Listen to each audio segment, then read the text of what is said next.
លៀនហើយដេចឡើយខំហូរធ្វើអ្វី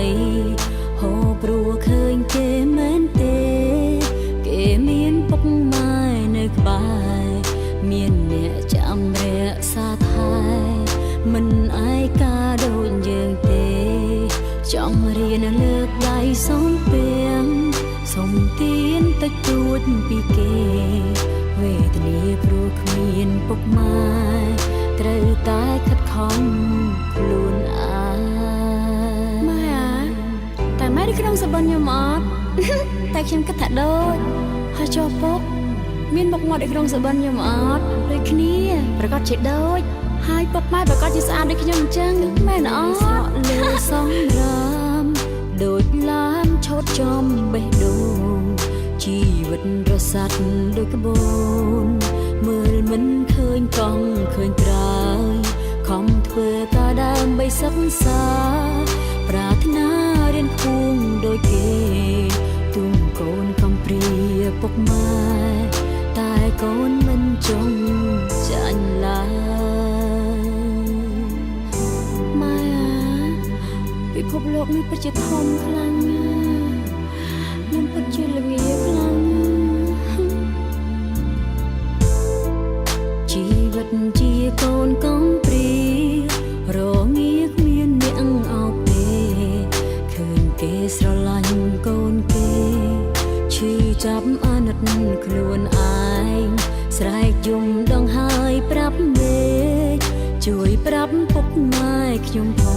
ងពេលលីវនៅក្នុងបេះដូងកូនកំព្រាឯកាណាំទោះជាមិនធ្លាប់ឃើញមុខរូបរាងពុកម៉ែបែបណាតែកូនសូមសន្យាថា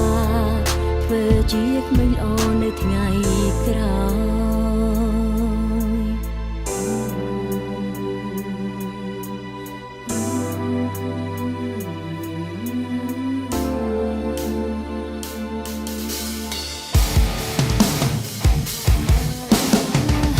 យជាក្មេងកំព្រាខ្ញុំខំតស៊ូរស់នៅទាំងវេទនាត្រូវខំរកលុយមករៀនខ្លួនឯងពេលខ្លះគេនាងក៏មិនថ្មីកំណត់សម្រាប់តែស្ទឹងមានជ័យគឺជាជំរកដ៏មានតម្លៃដែលធ្វើឲ្យខ្ញុំក្រោកឈរតស៊ូសម្រេចនៅក្តីស្រមៃ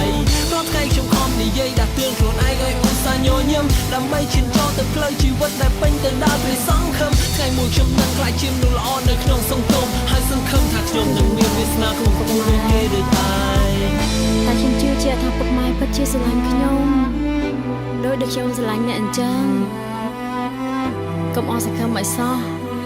ខ្ញុំនឹងធ្វើជាក្មេងល្អបំផុតនៅថ្ងៃអនាគត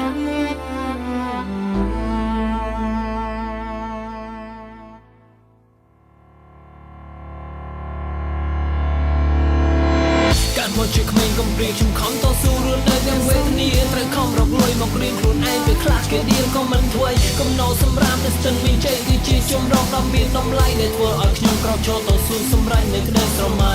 រាល់ថ្ងៃខ្ញុំខំនិយាយដាស់តឿន